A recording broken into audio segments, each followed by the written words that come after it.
বগুড়ার আলতাফুন্নেসা খেলার মাঠ তখন কানায় কানায় পূর্ণ।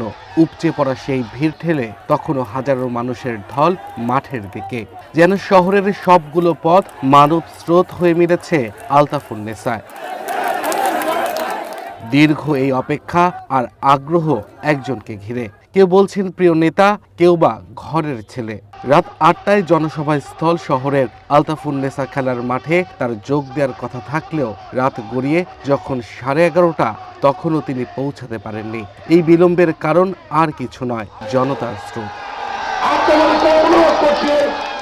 উচ্ছ্বসিত উদ্বেলিত লাখো মানুষের সেই ভিড় ঠেলে তারেক রহমানের গাড়িবহর দীর্ঘ প্রায় ১.৫ যুগ পর নিজ জেলা বগুড়ায় প্রবেশ করে। শিশু থেকে শুরু করে নানা বয়স শ্রেণী পেশার মানুষ পুরো সড়ক জুড়ে দীর্ঘ সময় ধরে অপেক্ষা করেছেন। অনেকেই সেজেছেন নানান সাজে, কেউ এসেছিলেন এক নজরে দেখতে, কেউ শুনতে তার কথা। সন্ধ্যা 7টা থেকে অপেক্ষা করতেছি, খুবই ভালো লাগছে। সারা দিন থেকে দেখতে দাঁড়াই আছি দেখার জন্য। আমি বিকাল মাগরিবের নামাজ পর থেকে 7 মাথায় দাঁড়িয়ে রয়েছি এবং দীর্ঘ 20 বছর আমাদের বগুড়ার সোল তাই আমাদের মাঝে ফিরে আছে। আমরা বড় খুশি। তারেক রহমান আসার সাথে সাথে আমাদের আনন্দ, যেমন ঈদ আনন্দ লাগে সেই রকম আনন্দ লাগতেছে। কত ফজর নামাজ পর থেকে আমি বাসায় এখন পর্যন্ত যাইনি। নির্বাচনী জনসভা থাকলেও বিএনপি চেয়ারম্যান তারেক রহমানের বগুড়া সফর ছিল বেশ ভিন্ন।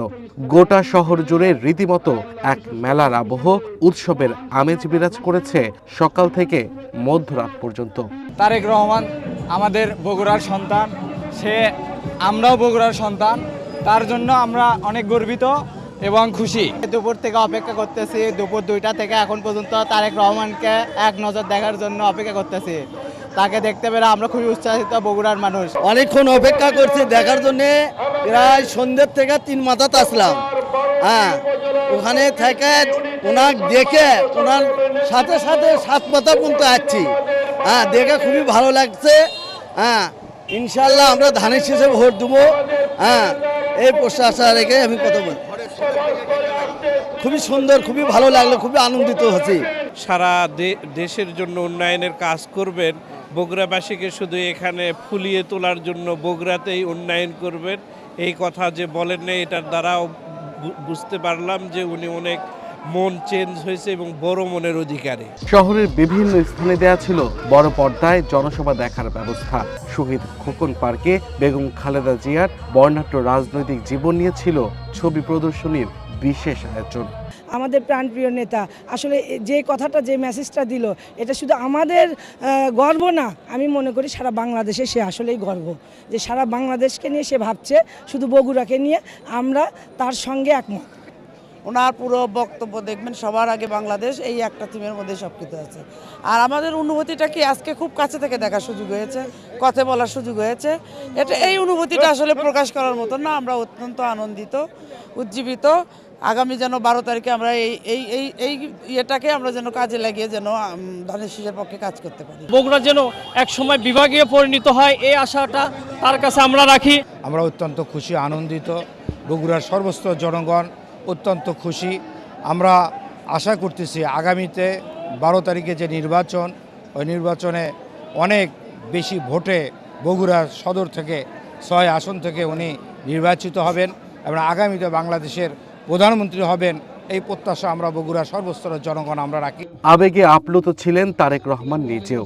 মঞ্চে উঠে হারিয়ে ফেলেন ভাষা, স্মরণ করেন পুরনো দিনগুলো। প্রার্থী হিসেবে ভোট নয়, বগুড়াবাসীর সন্তান হিসেবেই করেন দাবি। সমতার বাংলাদেশ করতে চান তোয়া। আজকে প্রায় 19 বছর পরে আল্লাহ আমাকে আবার তৌফিক দিয়েছেন এই নিজের ভূমিতে ফিরে আসার। প্রিয় বগুড়াবাসী, নিজের ঘরে এসে কি বলবো, আসলে আমি নিজেও একটু তাল হারিয়ে ফেলেছি, নিজেও অনেকটা ইমোশনাল হয়ে গিয়েছি আমি। সেই জন্য নির্বাচনী জনসভা বক্তব্য রাখার কথা, কিন্তু কি বক্তব্য আমি রাখবো ঠিক আমি নিজেও বুঝে পাচ্ছি না। ঘরের মানুষের কাছে তো বলবার কিছু নেই।